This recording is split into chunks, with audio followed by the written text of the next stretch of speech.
Jangan sampai saya di sini beli ke sana. Oh, dibuang sama. Nah, jadi sini. Caranya adalah tangan yang terjauh nih, terjauh dari petugas. Taruh di pipi.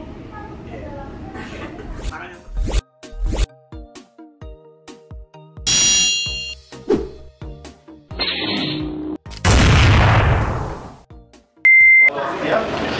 Assalamualaikum warahmatullahi wabarakatuh. Oke guys, hari ini saya bersama tim PK3D Pusat Krisis dan Kegawat Darurat Kesehatan Daerah Dinas Kesehatan Provinsi DKI Jakarta sedang berada di Daihatsu Motor ya.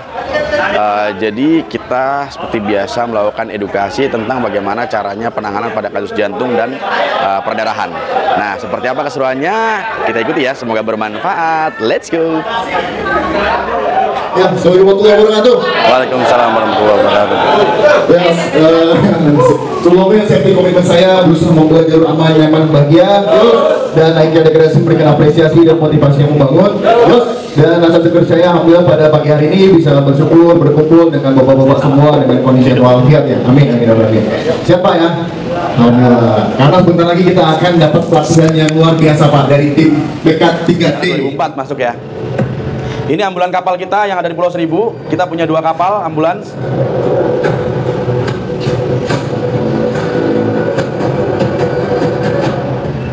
Nih berubah dari hijau menjadi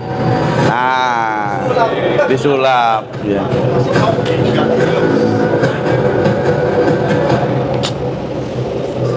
Iya.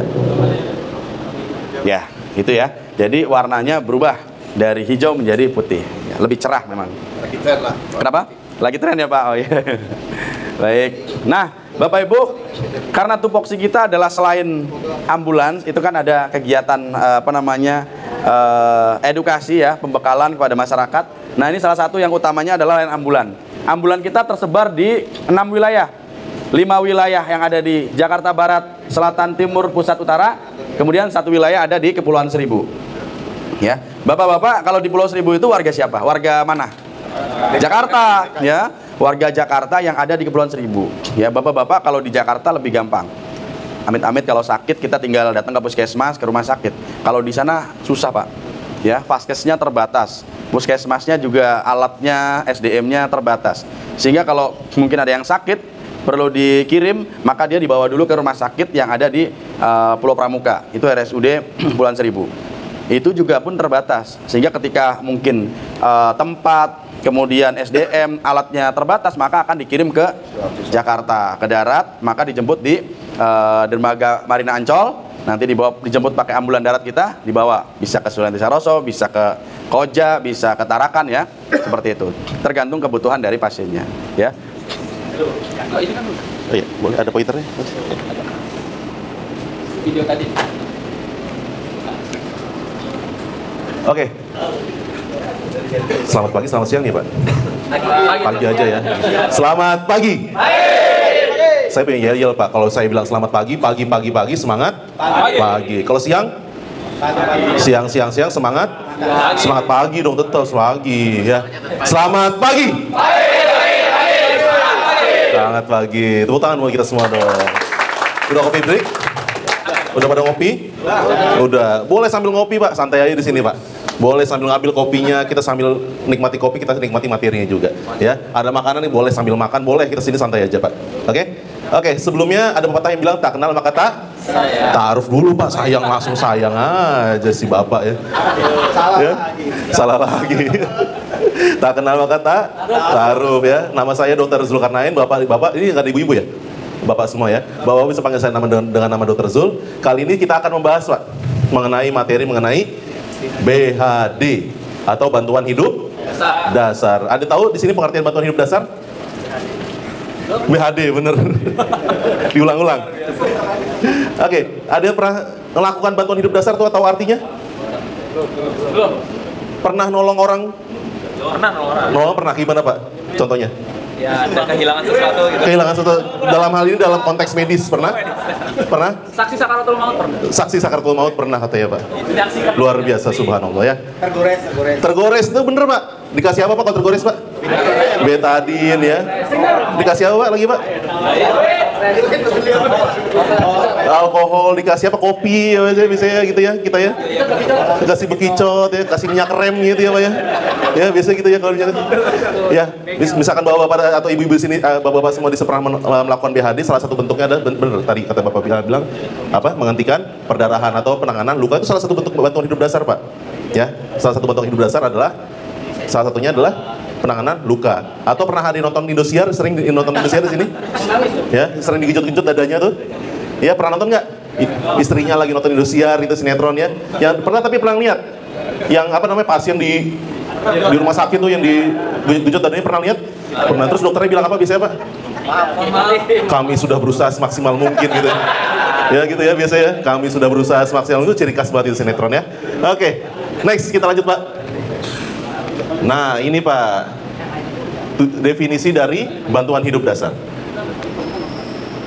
adalah suatu usaha yang dilakukan untuk mempertahankan kehidupan Pak pada saat penderitanya mengalami keadaan yang mengancam nyawa. Kita bantu Pak pada saat pasien mengalami mengancam nyawa, kita bantu di situ ya. Tujuannya apa Pak? Ini dia tujuannya. Tujuannya adalah mengurangi tingkat morbiditas dan mortalitas. Aduh, apalagi itu morbiditas mortalitas ya? Ada yang tahu? Jadi mengurangi angka kecacatan dan kematian Pak. Kita kurangi Pak angka itu Pak, kita tolong Pak sesegera mungkin. Lalu mempertahankan dan mengembalikan fungsi oksigenasi organ-organ vital.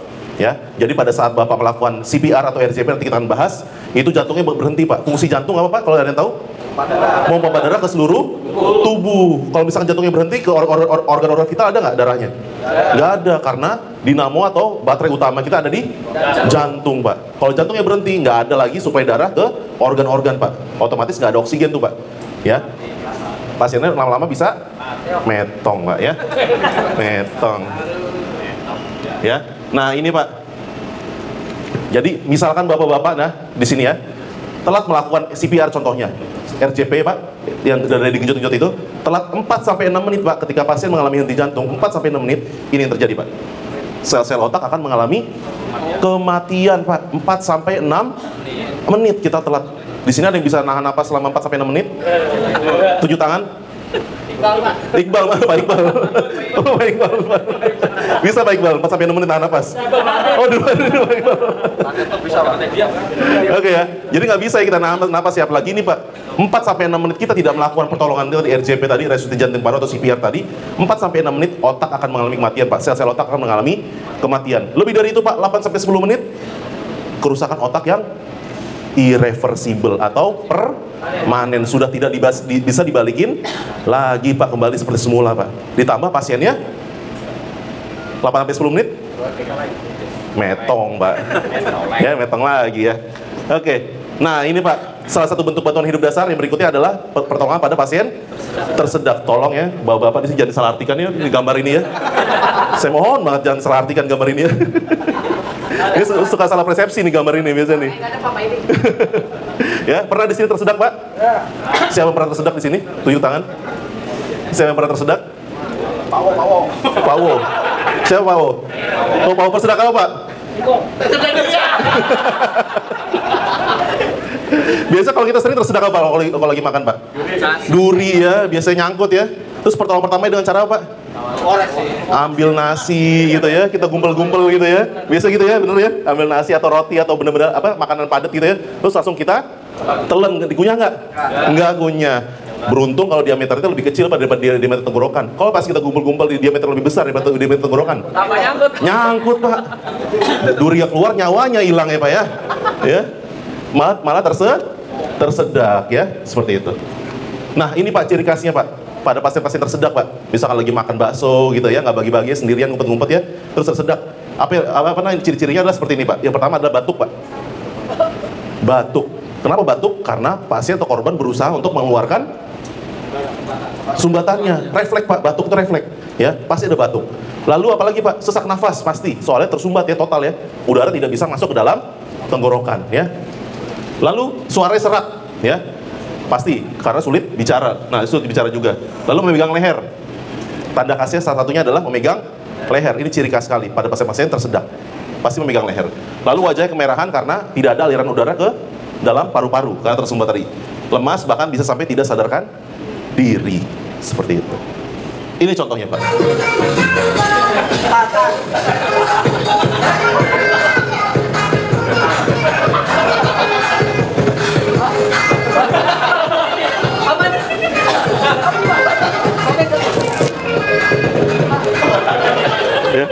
Apa tuh Pak? Kelereng lah. Kelereng, apa? Lato-lato bukan ya? Kelereng minggu. Kelereng, bola pimpong katanya. Rambutan kayak gitu Pak ya.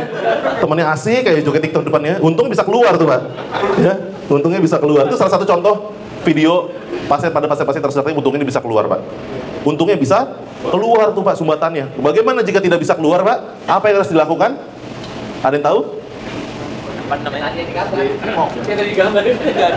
Dia ditekan perutnya. Ada lagi? Ditepuk belakangnya. Bener. Apa lagi?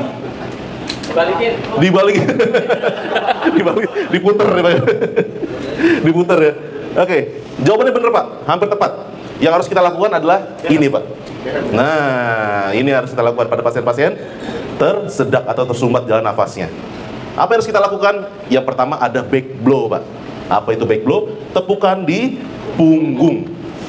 Bapak tahu nih, di antara tulang belikat, skapula, belikat nih, di antaranya itu ambil tengah-tengahnya Pak. Kita pukul tengah-tengahnya. Pukulnya pun punya tekniknya Pak, dengan menggunakan punggung tangan yang ini. Secara menelusur sebanyak 5 kali. 1, 2, 3, 4, 5. Jangan dari atas ke bawah ya, mentang-mentang banyak utang nih orangnya gitu ya.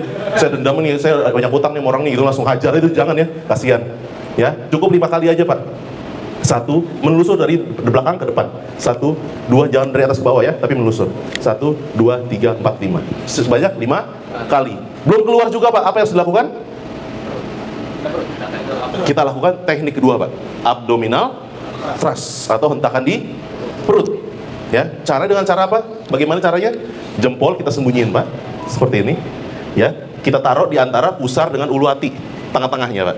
Antara pusar dengan ulu hati, tengah-tengah kita taruh jempol kita di situ, tangan kita di situ. Hentakan juga seperti mencungkil dari bawah ke atas. 1, 5 kali juga. 2, 3, 4, 5 dari belakang seperti naik ojek ya, tapi ya. Nanti kita contohkan. Ya, jika tidak keluar juga Pak, apa yang harus dilakukan?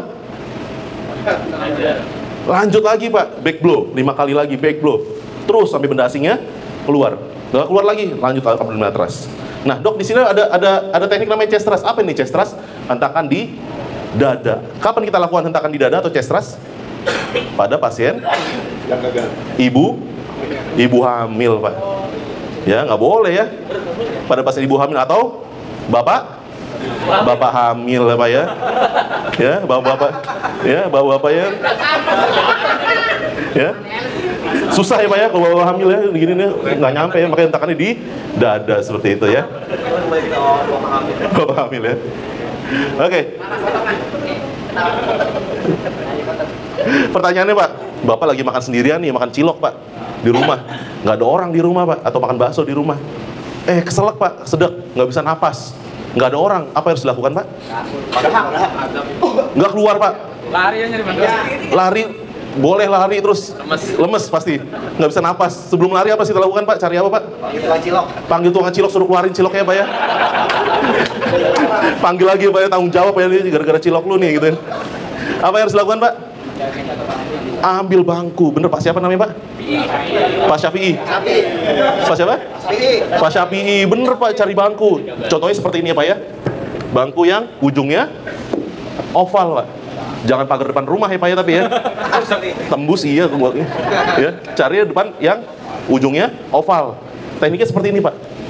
Nah ini seperti ini nih. Kita lakukan teknik abdominal thrust tapi dengan bantuan kursi. Nggak ada orang, kita pakai kursi seperti ini. Sama posisinya di antara ulu hati dengan pusar. Posisinya di situ. Kita hentakan sebanyak 5 kali. Ya, seperti itu. Kalau nggak punya kursi, waduh repot nih kalau di rumah yang ada kursi gimana ya? Sehat. Oke, next ya Pak. Ini Pak contohnya Pak.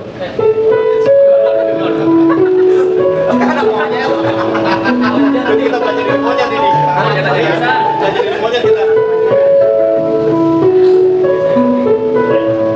Ini saya curiga udah pernah ikut pelatihan di mana ya.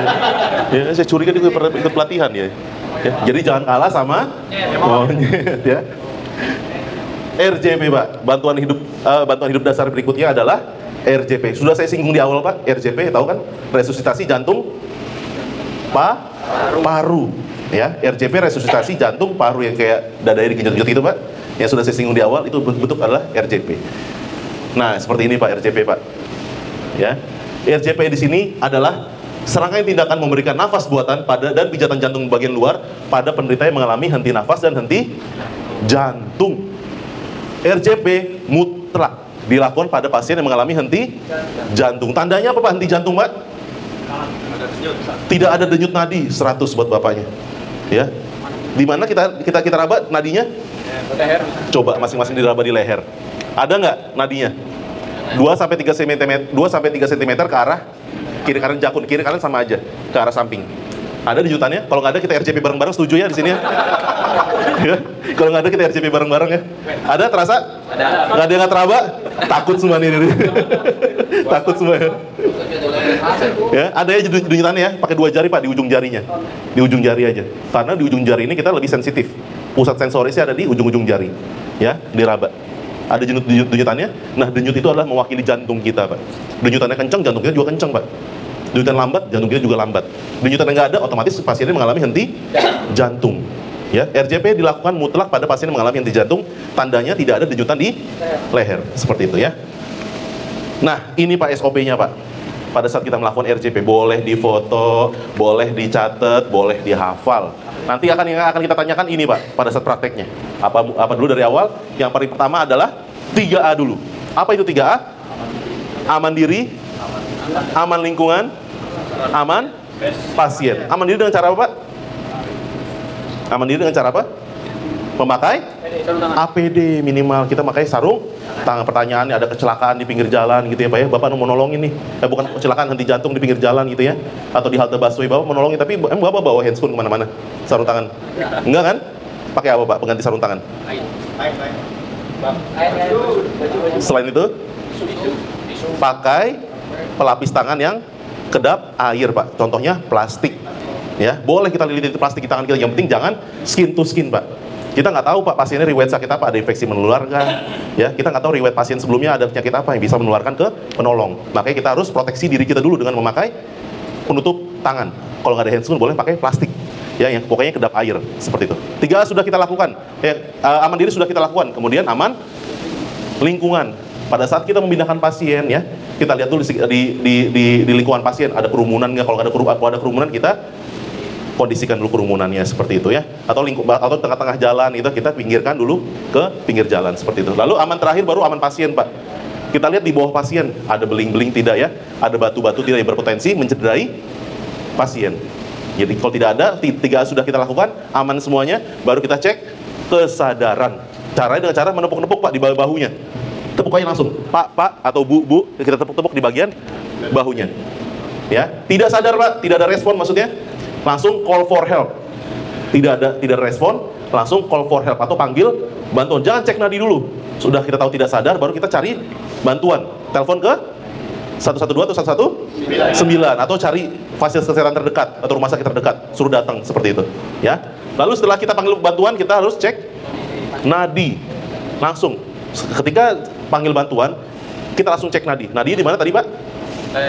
Di leher. Ceknya berapa lama Pak di leher Pak? Untuk mengetahui dia henti jantung atau tidak? 2 detik. Wah, 2 detik udah pro sekali 2 detik. Ada lagi Pak? Maksimal berapa lama? 10 menit kita ngopi dulu Pak. Belum 10 menit ya, ntar dulu deh ngopi dulu ya, ngopi yuk gitu.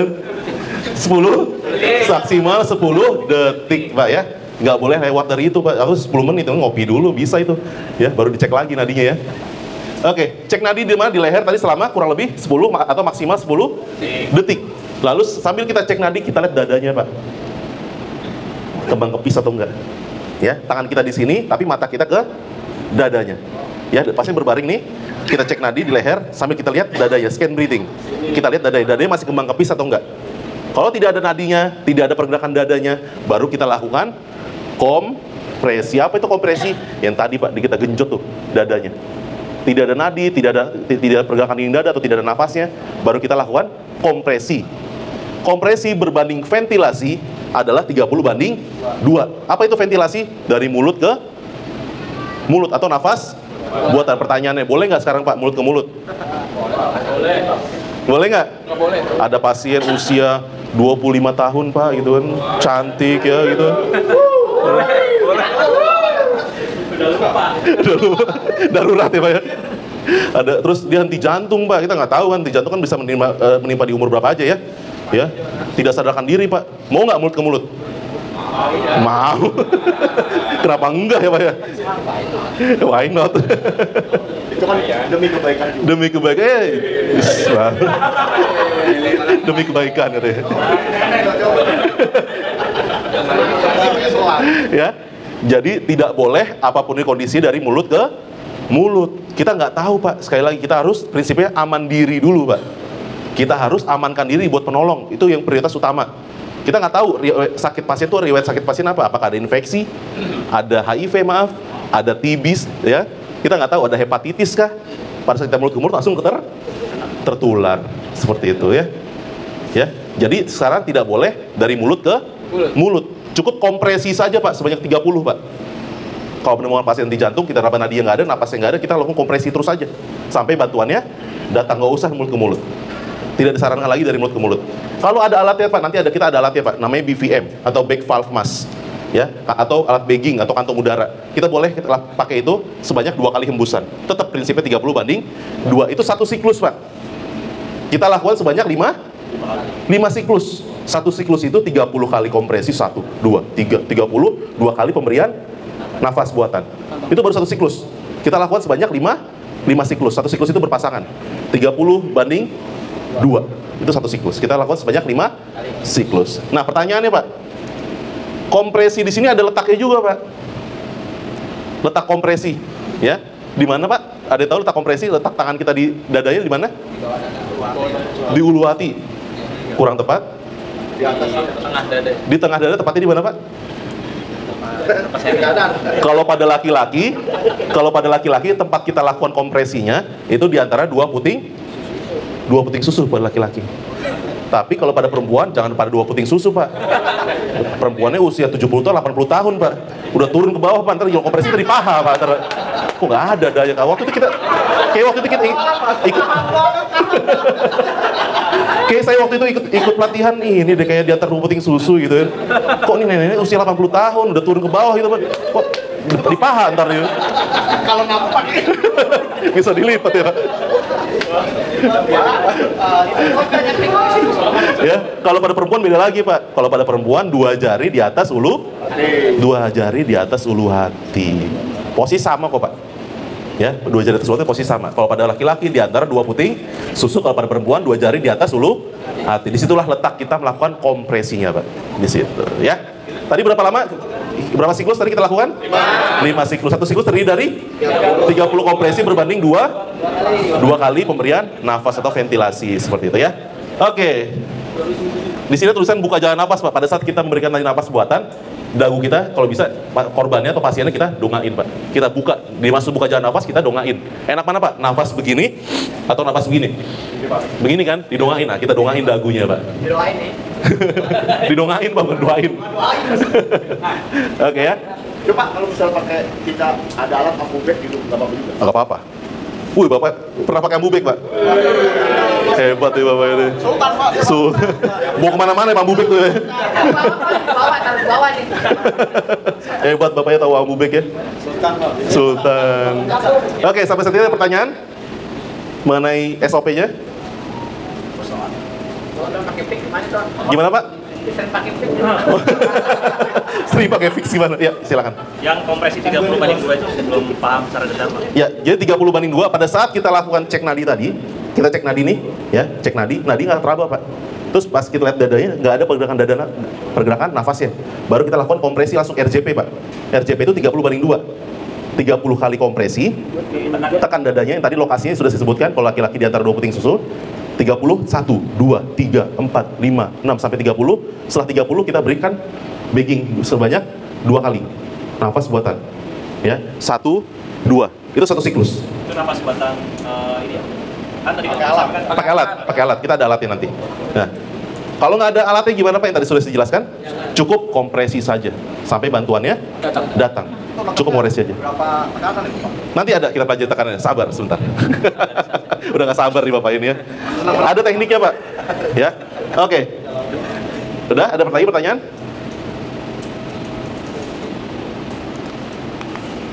Nah, ini pada anak dan pada Bayi Pak. Kalau pada bayi kita menggunakan 2 jari, posisi sama, SOP sama. Kalau pada anak kita menggunakan 1 tangan, seperti itu. Pertanyaannya tadi saya, saya ada pertanyaan buat Bapak di sini. Boleh nggak pertolongan itu mutlak nggak Pak? Dari mulut ke mulut, nggak boleh. Yang mau jawab tunjuk tangan.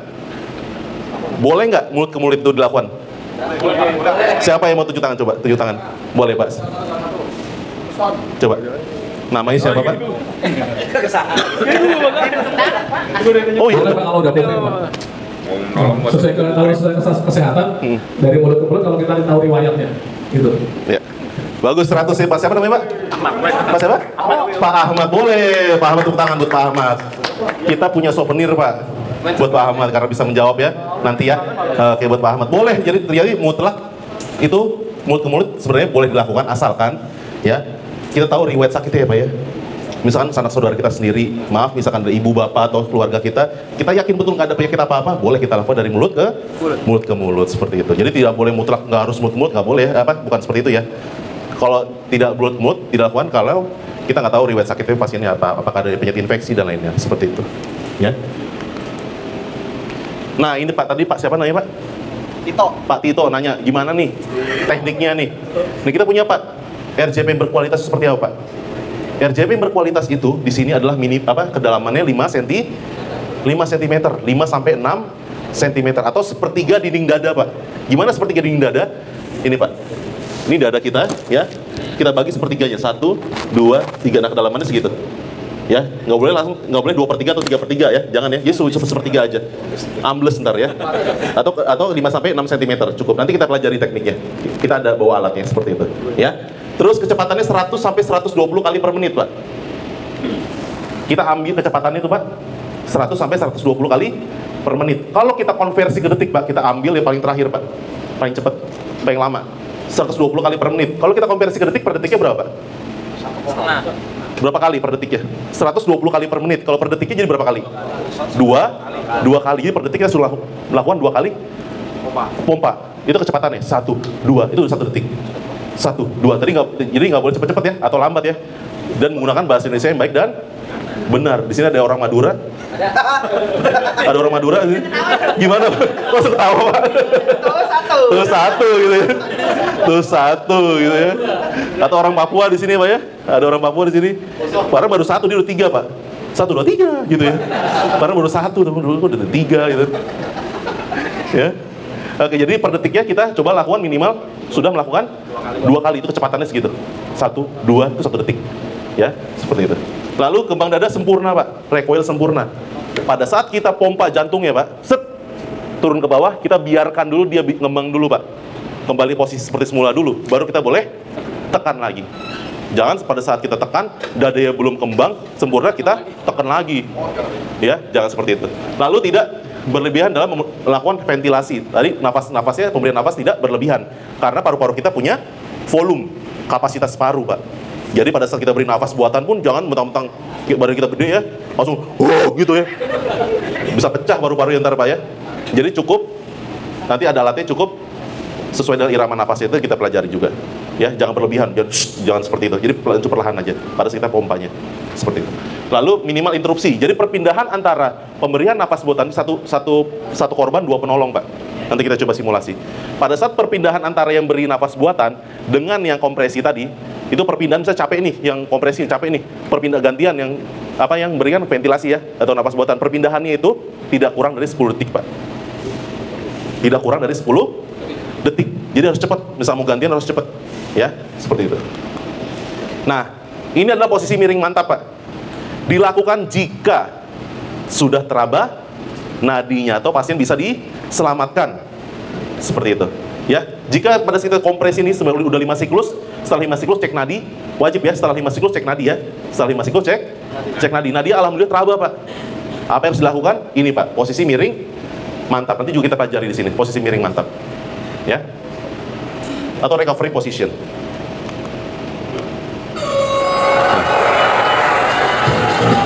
Ini contoh ada simulasi sedang di restoran, Pak.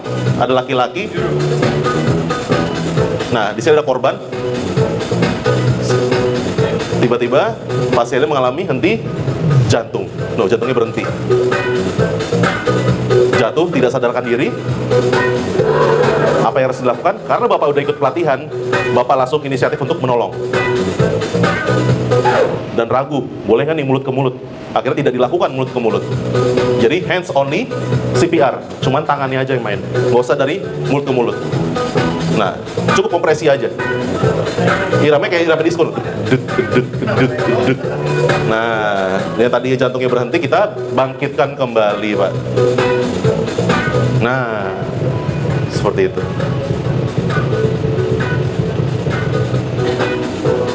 Sudah sadar, sampai kita serah terima ke petugas kesehatan.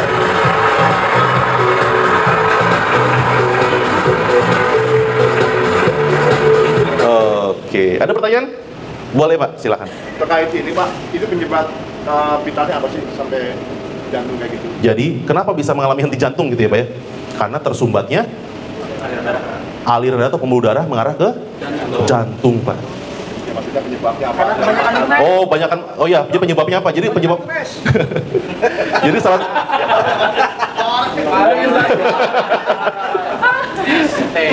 Jadi kalau secara medis tersumbatnya aliran darah ke jantung ya, sehingga jantungnya berhenti. Kalau dikatakan penyebabnya apa, disebabkan oleh apa sih gitu ya Pak ya? Yang pertama, kolesterol tinggi, benar. Ya. Jadi di pembuluh darah kita itu ibaratnya selang Pak, ibaratnya selang. Selang airnya itu darah kita, ya. Bisa bayangkan selang, airnya itu pada saat kita buka keran itu darah kita, ya.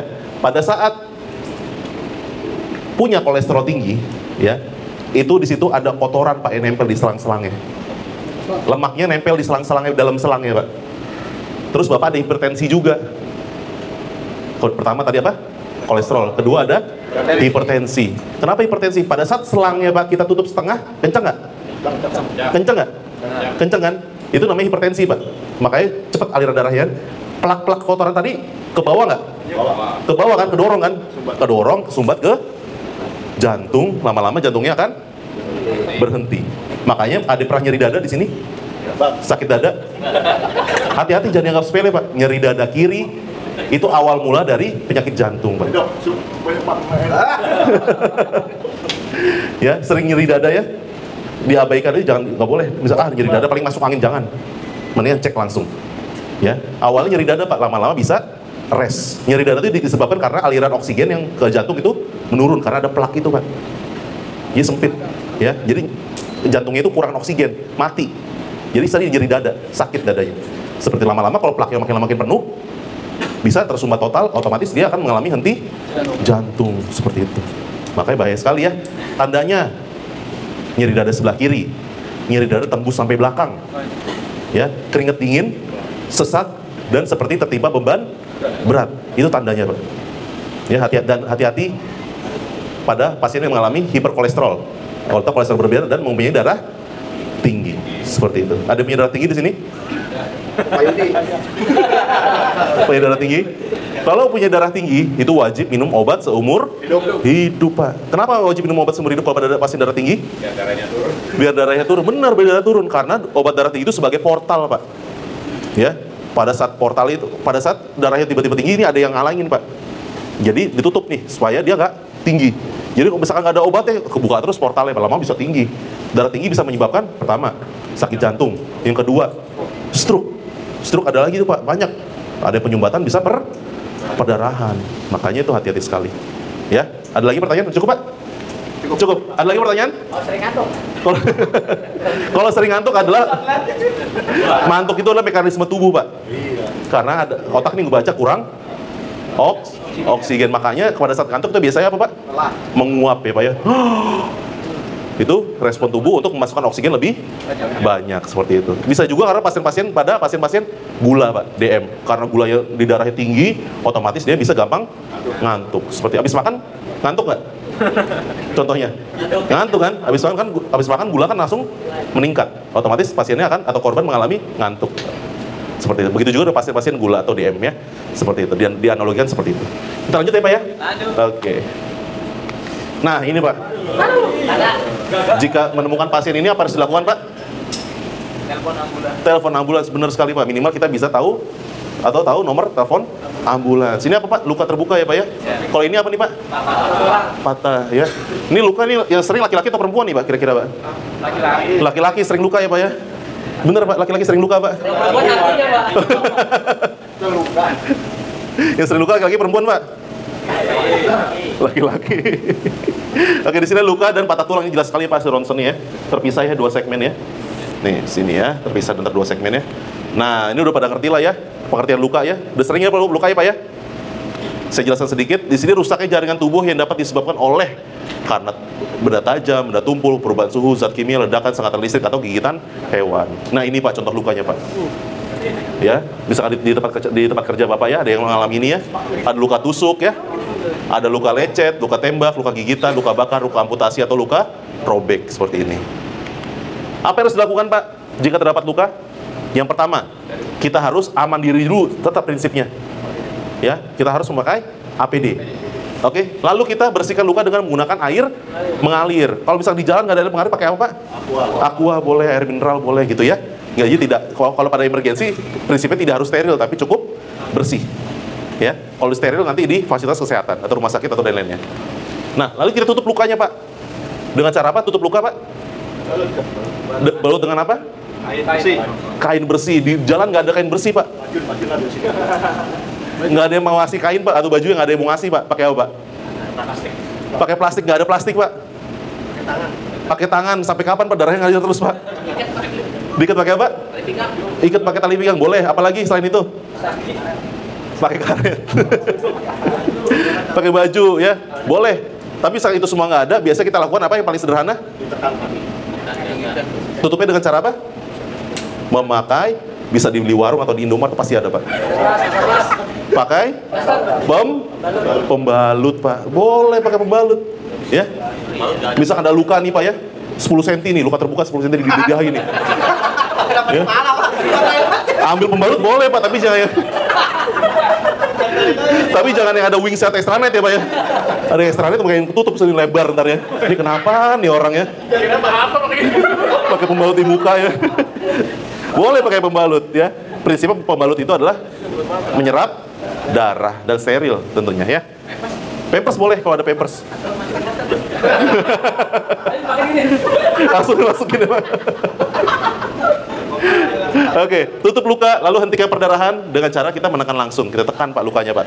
Lalu kita elevasi atau tinggikan lukanya. Kenapa harus kita tinggikan? Misalkan ada luka percobaan bunuh diri, Pak, di pergelangan tangan. Ya. Kenapa kita harus tinggikan lebih tinggi daripada jantung, Pak? Kenapa? Kita memanfaatkan istilah gaya gravitasi, ya, supaya darahnya tidak ngucur keluar makin banyak, ya, seperti itu. Nah, ini, Pak, pernah nemuin kejadian ini? Ada luka tusuk di sini, Pak.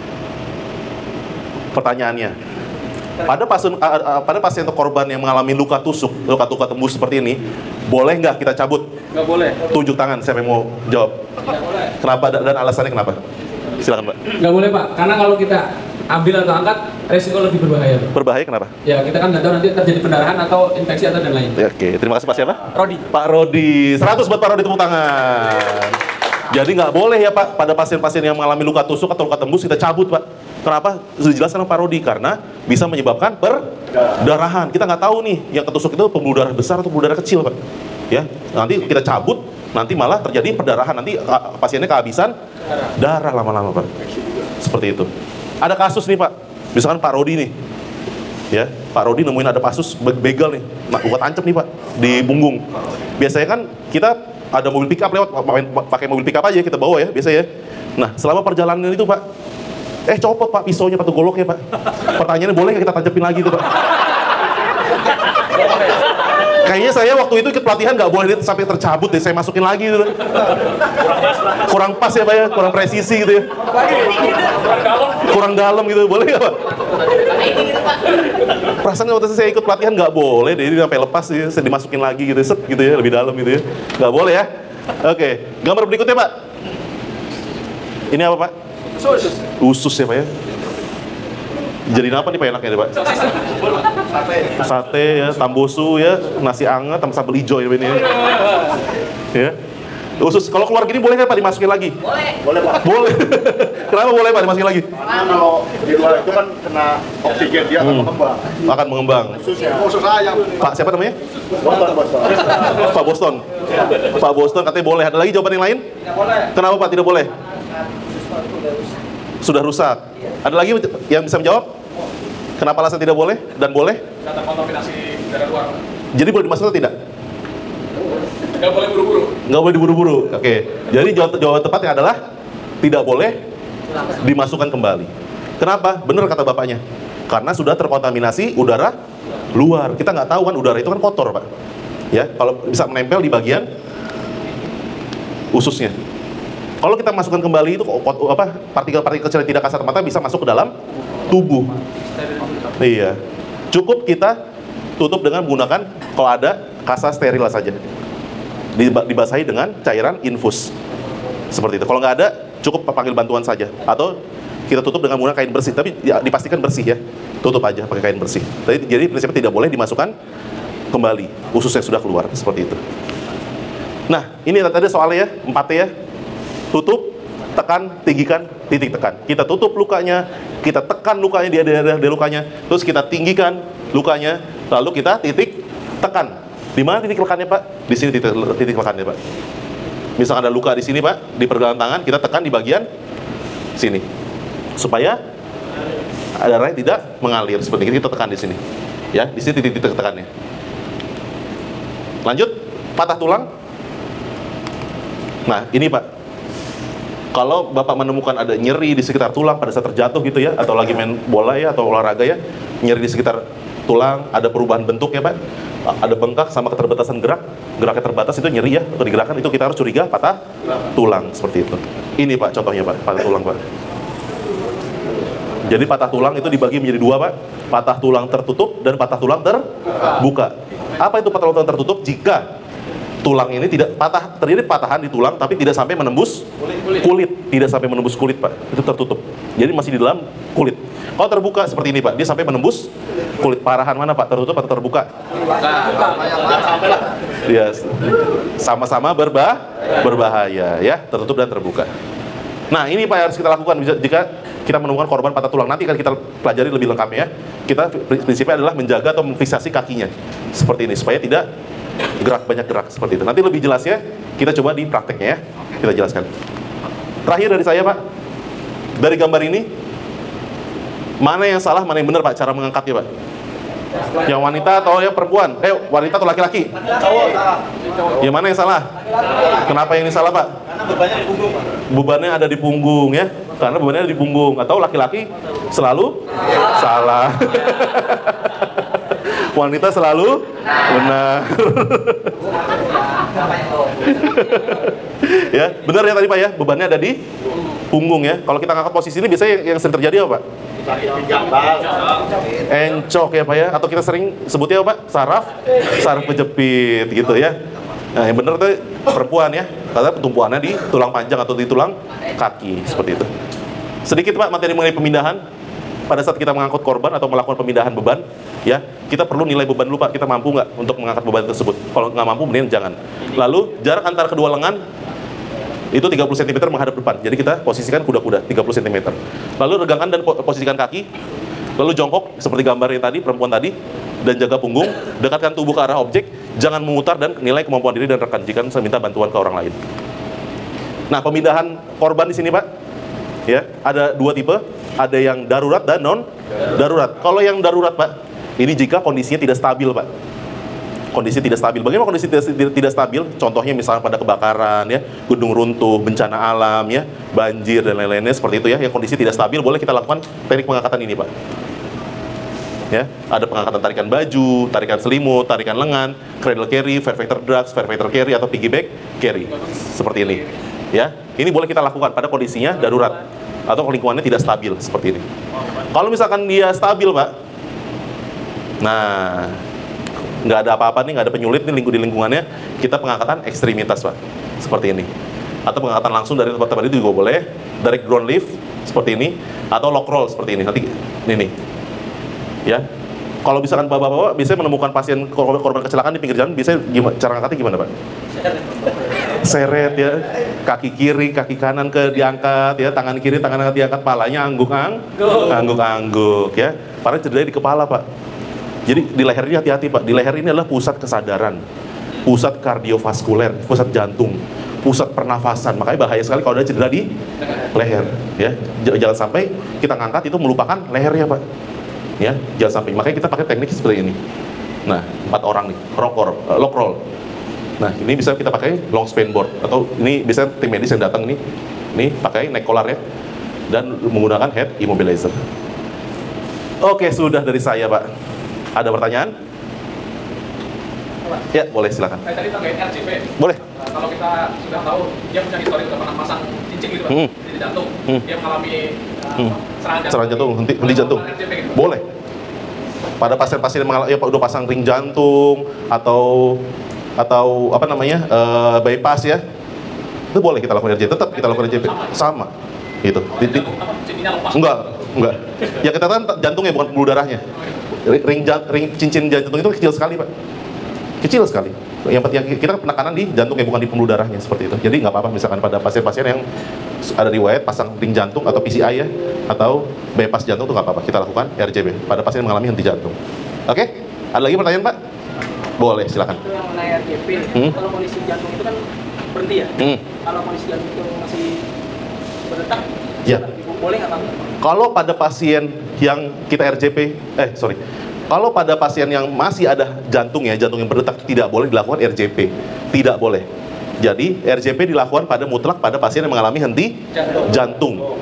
Misalkan ada pasien pingsan nih Pak, ya pasien pingsan di busway lah atau di lingkungan tempat ini tempat kerja Bapak. Ya, pada saat Bapak cek nadinya masih ada Pak. Bisa pertolongan kita dengan cara apa kalau pada pasien pingsan? Minyak air putih ya, minyak angin ya. Pakai pingsan. Kaos kaki ya. Biasanya pakai apa Pak? Pertolongan pertamanya dengan cara apa? Pada pasien pingsan? Apapun pingsannya ataupun keadaannya, pertolongan pertamanya kalau di Indonesia pakai apa?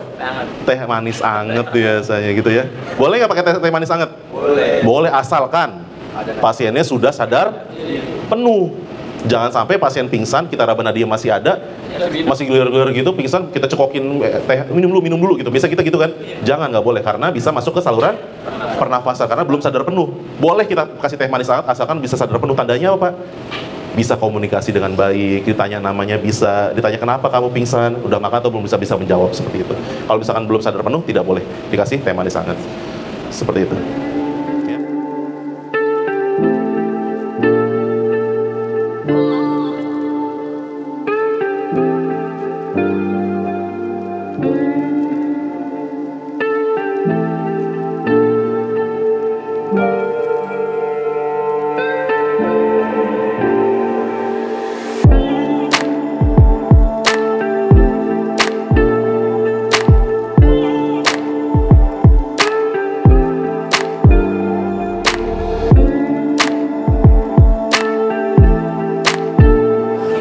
Oke guys, saat ini saya berada di Daihatsu Motor di daerah Sunter, Jakarta Utara guys. Nah, sekarang saya bersama Pak Rodi. Pak Rodi, tos dulu Pak Rodi.